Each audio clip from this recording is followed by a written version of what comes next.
Als het Erwin thuis is, dan is hij gewoon lekker relaxed en schouder dat hingert. Maar als het hem op televisie is, dan is het, het barst vooruit en strak gezicht van, nou, kom maar op. Uiteindelijk was er bang van.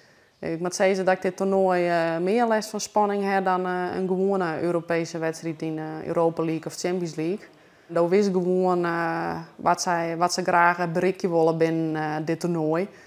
Ja, en een fout is gewoon heel erg gauw makken. Dan krijgen we eerst de wedstrijd van Engeland in Zweden. Hoe wichtig is die? Nou, dat is wel een hele belangrijke. Het weer is al een grote verrassing dat ze de kwartfinale krijgen. Dus op zich, wat Erwin dan tegen mij zei, wie ze wel blij met die onstelling dat het Engeland en Zweden is.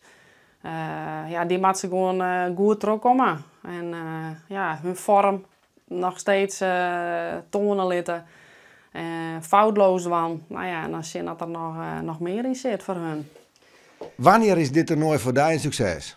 Wij hebben als doel om zoveel mogelijk te komen. Dus ja, dan hebben we het over de finale. En ik, omdat het hun vierde grote toernooi is, is het slagen dat ze de finale doen. Maar ik moet daarbij wel zeggen, als je ziet wat ze al bereikt hebben, dan mag je alleen maar blij wezen en trots wezen op alles wat ze bereikt hebben.